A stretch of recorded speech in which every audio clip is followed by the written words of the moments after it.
Hello दोस्तों, welcome to study with Poonam sir.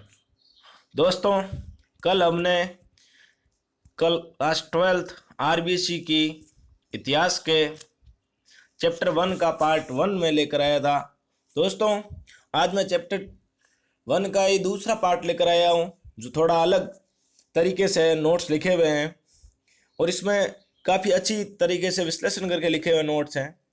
तो अब हम शुरू करते हैं, लेकिन शुरू करने से पहले दोस्तों एक छोटी सी रिक्वेस्ट है आप लोगों से। यदि आप हमारे चैनल पर नए हैं तो चैनल को सब्सक्राइब जरूर करें तथा अपने सभी दोस्तों में को ये नोट्स शेयर जरूर करें। जो ये वीडियो है जो शेयर जरूर करें ताकि उनको भी क्लास 12th के नोट्स पूर्ण तरीके से पढ़ने को मिल सके। दोस्तों, अब हम शुरू करते हैं। अध्याय 1, जिसका हम लोगों ने कल जिक्र किया था, भारत के वैभवपूर्ण अतीत। इसकी जानकारी के स्रोत को भी हम लोगों ने थोड़ा बहुत पढ़ा था। ये मैं धीरे धीरे ले रहा हूँ ताकि आप लोग इन नोट्स को लिख सको आराम से। यहाँ से शुरुआत है, इस पूरे के पूरे नोट्स हैं लगभग 40 से 45 पेज के, और इनके जो क्वेश्चंस के आधार पर ये समझाए गए हैं काफ़ी अच्छे तरीके से, ताकि आप लोगों को कोई पढ़ने में दिक्कत ना हो। देखते हैं आगे। साहित्यिक स्रोत को यहाँ पर लिखे हैं धार्मिक स्रोत, धर्मेतर साहित्य, क्षेत्रीय और विदेशी साहित्य, वंशावलियाँ। और धार्मिक साहित्य में हम लोगों ने ब्राह्मण ग्रंथ जो कल पढ़े थे, वैदिक साहित्य, महाकाव्य, पुराण और स्मृति ग्रंथ, ये हम लोगों ने कल पढ़े थे। और ब्राह्मणेतर ग्रंथ थे बौद्ध साहित्य, जैन साहित्य, ये भी हम लोगों ने कल पढ़े थे। आज हम दोस्तों धर्मेतर साहित्य पढ़ेंगे। इस धर्मेतर साहित्य के अंदर हम लोग थोड़ा सा देख लेते हैं क्या क्या है, और ये हम क्या पढ़ेंगे इसके अंदर देखते हैं। देखो, इसमें ऐतिहासिक ग्रंथ में अर्थशास्त्र कौटिल्य के द्वारा, जिसे चाणक्य कहते हैं, और नीति शास्त्र कामंदक के द्वारा, राजतरंगिणी कल्हण के द्वारा, और रासमाला, ये विस्तृत साहित्य ग्रंथ है जो अर्ध ऐतिहासिक रचनाएं हैं इनके बारे में। रासमाला सोमेश्वर, कार्तिक कौमुदी सोमेश्वर के द्वारा लिखी गई है। रासमाला और कार्तिक कौमुदी किसके द्वारा लिखी गई है? सोमेश्वर के द्वारा। महाभाष्य पतंजलि के द्वारा। प्रबंध चिंतामणि मेरुंतक और मुद्रा राक्ष विशाखदत्त के द्वारा। अष्टाध्यायी पाणिनि के द्वारा। और प्रबंध कोश राजशेखर के द्वारा। और मालविकाग्निमित्र कालिदास के द्वारा। मृच्छकटिकम क्षुद्र के द्वारा। मिताक्षरा मेघातिथि के द्वारा। अगले जीवन चरित्र, यानी कि जीवन से संबंधित कुछ ग्रंथ लिखे गए हैं। बुद्ध चरित्र अश्वघोष के द्वारा। हर्षचरित बाणभट्ट के द्वारा। गढ़व वामपत्ति के द्वारा। उयाश्रय हेमचंद के द्वारा। विक्रमादेव चरित बिल्हण के द्वारा। पृथ्वीराज विजय जयानर के द्वारा। अमीर महाकाव्य नयचंद। और नवसहाक चरित्र पद्मगुप्त। और भोज चरित बलाल के द्वारा। और कुमारपाल चरित है वो किसके द्वारा? जय सिंह के द्वारा लिखा गया है। दोस्तों, जो अभी हमने पढ़े इनका हम धर्मेतर साहित्यों का एक विस्तृत अध्ययन करेंगे। देखते हैं आगे। और इस साहित्यिक स्रोत में क्षेत्रीय और विदेशी साहित्य होते हैं। क्षेत्रीय साहित्य तेलुगु ग्रंथ, राजस्थानी ग्रंथ, दो प्रकार के हैं। और विदेशी विवरण यूनानी साहित्य, चीनी विवरण और तिब्बती वृत्तांत और वंशावलियां सा लास्ट में रह जाती है। अब देखते हैं आगे। धार्मिक साहित्य हम लोगों ने कल पढ़ा था, इसके बारे में आप लोग यहाँ से स्क्रीनशॉट खींच लीजिए और फिर इनको लिख लीजिए।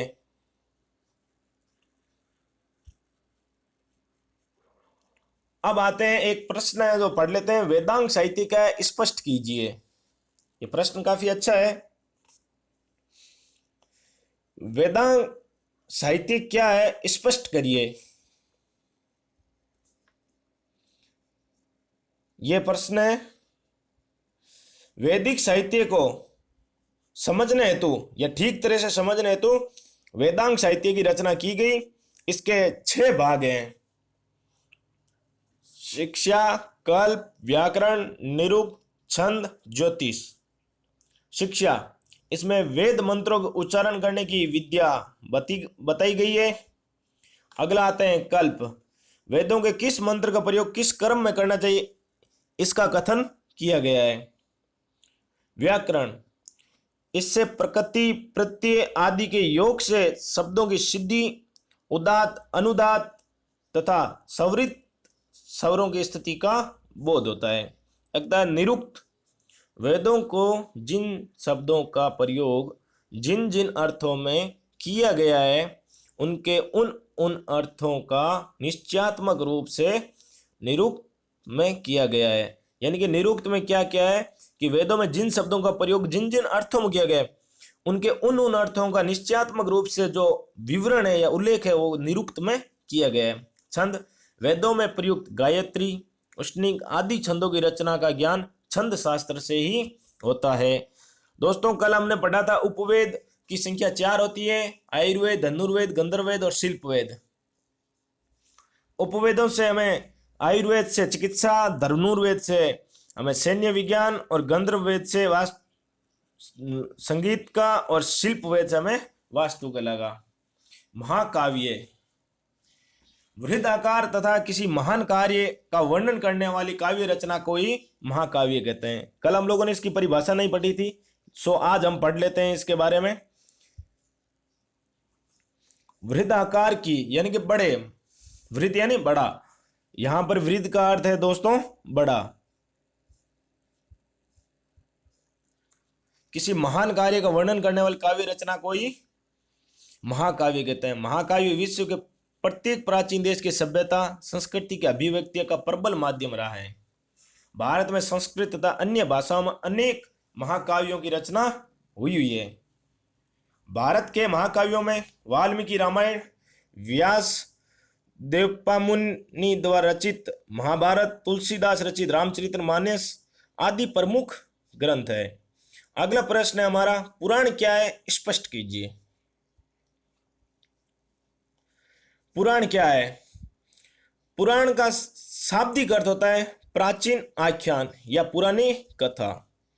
पूरा शब्द का अर्थ है अनागत या अतीत। पूरा मतलब पुरानी यानी कि अतीत, अतीत हमारा पूरा नहीं होता है। अण शब्द का अर्थ यानी कि कहना या बतलाना, अर्थात जो पुरातन अथवा अतीत के तथ्यों, सिद्धांतों, शिक्षाओं, नीतियों, नियमों और घटनाओं का वर्णन या विवरण प्रस्तुत करे। माना जाता है कि सृष्टि के रचनाकर्ता ब्रह्मा जी ने सर्वप्रथम जिस प्राचीनतम धर्म ग्रंथ की रचना की उसे पुराण के नाम से जाना जाता है। इनके 5 विषय होते हैं, मुख्य रूप से सर्ग, प्रतिसर्ग, मनवंतर, वंश, वंशानुचरित। इनकी संख्या टोटल 18 है और मत्स्य पुराण इनका सबसे प्राचीन पुराण है। पुराणों में मार्कंडेय पुराण, ब्रह्मांड पुराण, वायु पुराण, विष्णु पुराण, भागवत पुराण और मत्स्य पुराण प्रमुख रूप से हैं। इनके बारे में थोड़ा बहुत देख लेते हैं। मार्कंडेय पुराण, ये लोकप्रिय पुराण मार्कंडेय ऋषि ने कोष्ठी को सुनाया था। इसमें ऋग्वेद की भांति अग्नि, इंद्र, सूर्य आदि देवताओं पर विवेचन है और गृहस्थ आश्रम, दिनचर्या, नित्यक्रम आदि की चर्चा दी हुई है। देखो, मार्कंडेय जो पुराण होता है इसमें ये बहुत ही लोकप्रिय पुराण है। इसमें मार्कंडेय ऋषि ने कोष्ठी को सुनाया था। इसमें ऋग्वेद की भांति, ऋग्वेद में जैसे दिया हुआ है अग्नि, इंद्र, सूर्य आदि देवताओं का वर्णन दिया गया है, यानी इनके बारे में बताया गया है। और गृहस्थ आश्रम, दिनचर्या और नित्यक्रम में आदि इनकी चर्चा भी की गई। विष्णु पुराण में मुख्य रूप से श्री कृष्ण चरित्र का वर्णन दिया हुआ है।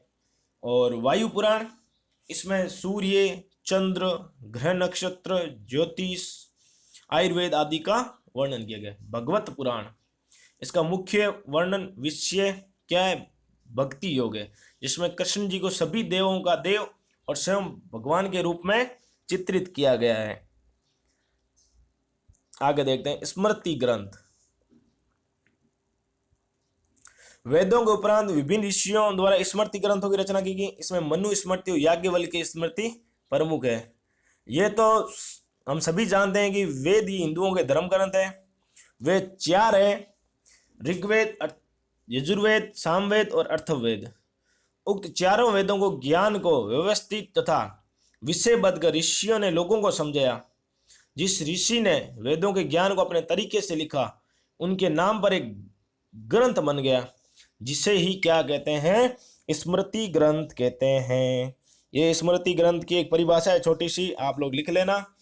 सबसे पहले राजा मनु ने वेदों के ज्ञान को एक व्यवस्था में डाला था, इसलिए मनु स्मृति की चर्चा ज्यादा होती है। और वेदों के बाद स्मृतियों को हिंदू का प्रमुख ग्रंथ माना जाता है। वेदों के बाद स्मृतियों को हिंदुओं का प्रमुख ग्रंथ माना जाता है, लेकिन इसे धर्म ग्रंथ का दर्जा नहीं दिया गया है। धर्म ग्रंथ तो वेद ही है, और वेदों का सार उपनिषद और उपनिषदों का सार गीता में है। और स्मृतियों को श्रुति के अंतर्गत नहीं माना जाता है, जबकि उपनिषदों में गूढ़ विषयों एवं नैतिक आचरण नियमों की जानकारी मिलती है। अगला आते हैं ब्राह्मणेतर ग्रंथ। इसमें हम लोगों ने बौद्ध साहित्य जो कल पढ़ा था, लेकिन फिर हम आज पढ़ लेते हैं। त्रिपिटक बौद्ध धर्म का एक प्रमुख धार्मिक ग्रंथ है। त्रिपिटक, सुत्त पिटक, विनय पिटक और अभिधम पिटक भगवान बुद्ध के निर्वाण प्राप्त करने के बाद में इनकी रचना की गई थी। सुत्त पिटक, इसमें बुद्ध के धार्मिक विचारों और उनके वचनों का संग्रह दिया गया है। विनय पिटक में बौद्ध संघ के नियमों का उल्लेख है। और अभिधम पिटक, इसमें बौद्ध दर्शन की विवेचना की गई है। त्रिपिटक के अलावा जातक ग्रंथ भी बौद्ध धर्म के मुख्य ग्रंथ है। इनकी संख्या 549 है। जातक ग्रंथ, इसमें गौतम बुद्ध के पूर्व जन्म की कथाओं की तात्कालीन सामाजिक, धार्मिक और आर्थिक पक्षों की जानकारी मिलती है। अन्य पाली भाषा के जो ग्रंथ है आप लोग लिख लीजिए, ये मैंने कल पढ़ा दिया था। दीपवंश और महावंश का भी हम लोगों ने पढ़ लिया था। अब आगे देखते हैं संस्कृत भाषा के जो ग्रंथ है उनका थोड़ा बहुत अध्ययन कर लेते हैं यहाँ पर वापस रिवीजन में। महावस्तु ग्रंथ और ललित विस्तार। दोस्तों, आप लोग इन नोट्स को अपनी कॉपी में लिखते रहिए, और इन्हीं के माध्यम से हम लोग पहला चैप्टर पूरा कंप्लीट करेंगे। काफ़ी अच्छा दिया गया है इसमें चैप्टर, आप लोग याद कर लेंगे। और इस पर जो भी प्रश्न है वो मैं आप लोगों को अलग से दे दूंगा, उसका मैं अलग से वीडियो डाल दूंगा। महावस्तु ग्रंथ और ललित विस्तार। महावस्तु ग्रंथ ये गौतम बुद्ध के जीवन चरित्र पर आधारित ग्रंथ है, और ललित विस्तार गौतम बुद्ध को देवी शक्ति के रूप में निरूपित किया गया है और उनके कार्यों से संबंधित जीवन व्रत को अंकित किया गया है। अब थोड़ा सा जैन साहित्य के बारे में हम लोग ब्राह्मणेतर साहित्य में पढ़ लेते हैं। जैन साहित्य प्राकृत भाषा में लिखा गया है। जैन साहित्य आगम सबसे प्रमुख है। आगम में क्या होता है, इसमें 12 अंग, 12 उपांग, 10 प्रकीर्ण, 6 छेद सूत्र, 1 नंदी सूत्र, 1 अनुयोग द्वार व 4 मूल सूत्र शामिल है। अन्य प्रमुख जैन ग्रंथ भी है, देख लेते हैं। कथा कोश, परिशिष्ट पर्वण, भद्रभाव चरित, कल्प सूत्र और भगवती सूत्र।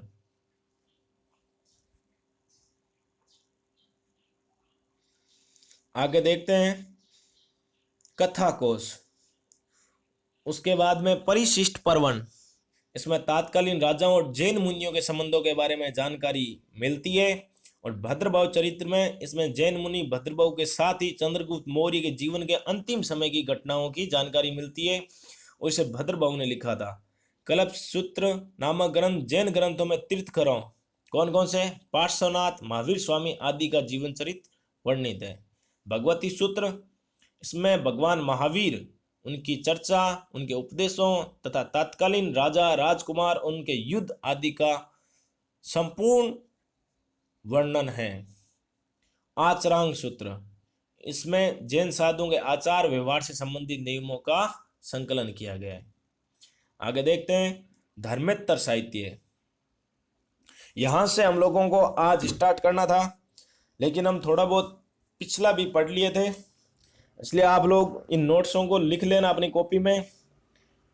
आगे देखते हैं धर्मेत्तर साहित्य। कौटिल्य ने इतिहास के अंतर्गत पुराण, इतिवृत्त, आख्यान, उदाहरण, धर्मशास्त्र और अर्थशास्त्र को सम्मिलित किया था। ऐतिहासिक ग्रंथ कौन से, कल्हण की राज तरंगिणी और कौटिल्य का अर्थशास्त्र और कामोदक का नीतिसार। कलहण की राज तरंगिणी, इसकी रचना 1150 ईस्वी में की गई। इसमें प्राचीन समय से 12वीं शताब्दी तक का कश्मीर का इतिहास का वर्णन किया गया है। कौटिल्य का अर्थशास्त्र, इसमें तत्कालीन राज प्रबंध, अर्थव्यवस्था, सामाजिक एवं धार्मिक जीवन की विस्तृत जानकारी मिलती है। यहाँ मित्रों तत्कालीन समाज का जहाँ तात्पर्य या कौटिल्य जिस समय वहाँ का राजा था, चंद्रगुप्त यानी कौटिल्य जिस समय जिन राजाओं के समय में प्रधानमंत्री का जो कार्य करता था उस समय का राज प्रबंध के बारे में इन सभी के बारे में बताया गया है। कामोदक नीतिसार, ये एक राज्य शास्त्र का एक संस्कृत ग्रंथ है। ये ग्रंथ कौटिल्य के अर्थशास्त्र के सारभूत सिद्धांतों का प्रतिपादन करता है और ये श्लोकों के रूप में, इसकी भाषा अत्यंत सरल है। आगे देखते हैं जीवन चरित्र के ग्रंथ हैं। ये जीवन चरित्र के कुछ ग्रंथ हैं। आप लोग इन सभी किताबों को जो ग्रंथों के जो लिखे हुए हैं वो आप याद करेंगे। जीवन चरित्र ग्रंथ इस प्रकार है, देखते हैं। बुद्ध चरित्र, अश्वघोष, हर्षचरित, बाणभट्ट, गोडवाओ, वामपत्ति, उपाश्रय काव्य हेमचंद के द्वारा, विक्रमादेव चरित विल्हण के द्वारा, पृथ्वीराज विजय जयानर के द्वारा, हमीर महाकाव्य नयचंद, नव सहसांक चरित पद्मगुप्त, भोज चरित बलाल के द्वारा, कुमारपाल चरित जय सिंह के द्वारा लिखी गई है। अब आते हैं बुद्ध चरित्र, पढ़ते हैं। बुद्ध चरित्र संस्कृत का एक महाकाव्य है। इसके रचयिता अश्वघोष है। इसमें गौतम बुद्ध का जीवन चरित्र वर्णित है। इसकी रचना काल 2री शताब्दी है। यानी कि आप लोगों को कहे कि बुद्ध चरित्र के बारे में टिप्पणी लिखी है तो आप लोग ऐसा लिख दोगे इसमें। आगे देखते हैं हर्षचरित। हर्षचरित संस्कृत में बाणभट्ट द्वारा रचित एक ग्रंथ है। इसमें भारतीय सम्राट हर्षवर्धन का जीवन चरित्र वर्णन है। ऐतिहासिक कथानक से संबंधित ये एक संस्कृत का सबसे प्राचीन ग्रंथ है। विक्रमांकदेव चरित्र क्या है? विक्रमांकदेव चरित्र की रचना 11वीं शताब्दी के उत्तरार्ध में कश्मीरी कवि विल्हण के द्वारा की गई थी, जो चालुक्य वंश के विक्रमादित्य षष्ठ के दरबार में राज आश्रित थे। इस ग्रंथ से चालुक्य राजवंश, विशेषकर विक्रमादित्य षष्ठ के विषय में महत्वपूर्ण जानकारी मिलती है। पृथ्वीराज विजय। पृथ्वीराज विजय एक प्राचीन संस्कृत ग्रंथ है। वर्ष 1191 से 1193 के बीच में इसकी रचना कश्मीरी पंडित जयानक ने की थी और इस ग्रंथ के माध्यम से पृथ्वीराज तृतीय के विषय में जानकारी मिलती है। हमीर महाकाव्य। हमीर महाकाव्य एक प्रसिद्ध ऐतिहासिक ग्रंथ है जिसका संबंध राजस्थान के इतिहास से। इसके रचयिता नैनचंद है। इसमें हमीर के बारे में जानकारी मिलती है। नवसहांक चरित। पद्मगुप्त ने संस्कृत साहित्य के सर्वप्रथम ऐतिहासिक महाकाव्य की रचना की थी। इस महाकाव्य का नाम नवसहांक चरित्र है। यह इतिहास एवं काव्य दोनों की दृष्टि से मान्यता प्राप्त है। इसमें सिंधु राज के पूर्वजों अर्थात परमार वंश के राजाओं का वर्णन है। आगे देखते हैं कुमारपाल चरित्र। इस ग्रंथ से गुजरात के चालुक्य वंशीय शासकों के विस्तृत इतिहास की जानकारी मिलती है। जय सिंह ने कुमारपाल चरित्र की रचना 1089 से 1173 के बीच में हुई थी और इसमें चालुक्य वंश के जो राजा महाराजे थे उनके बारे में जानकारी मिलती है। उनकी राजनीति क्या क्या थी वो सभी मिलती है। अब आते हैं विशुद्ध साहित्य ग्रंथ। दोस्तों अब विशुद्ध साहित्य ग्रंथ हम लोग अभी पढ़ेंगे। देखते हैं क्या दिया हुआ है इसमें। विशुद्ध साहित्य ग्रंथों में अनेक व्याकरण ग्रंथ, नाटक, काव्य, कथा, साहित्य, कोश आदि की रचना की गई है, जिनसे उस समय के शासकों, सामाजिक और आर्थिक जीवन की जानकारी मिलती है। विशुद्ध साहित्य ग्रंथ इस प्रकार है। वो कौन कौन से किसके द्वारा लिखे गए हैं वो देख लेते हैं। रासमाला सोमेश्वर के द्वारा, कार्तिक कौमुदी सोमेश्वर के द्वारा दो ग्रंथ लिखे गए, रासमाला और कार्तिक कौमुदी। महाभाष्य पतंजलि, प्रबंध चिंतामणि मेरुतुंग चार्ज के द्वारा। मुद्रा राक्षस विशाखदत्त, अष्टाध्यायी पाणिनि के द्वारा। प्रबंध कोश राजशेखर, मालविकग्निमित्र, कालिदास, मृच्छकटिकम शूद्र के द्वारा। मिताक्षरा मेघातिथि के द्वारा लिखी गई है। अब इनके बारे में थोड़ा थोड़ा पढ़ लेते हैं हम लोग। मुद्रा राक्षस भारत के राजनीतिक इतिहास का स्वर्ण युग कहे जाने वाले गुप्त काल के कथानक को लिखे गए विशाख दत्त के संस्कृत नाटक में उस समय के समाज का चित्रण है। राजनीति इतिहास का क्या कहा? स्वर्ण युग किसको? गुप्त काल के कथानक को लेकर लिखे गए विशाख दत्त के संस्कृत नाटक में उस समय के समाज का चित्रण किया गया है।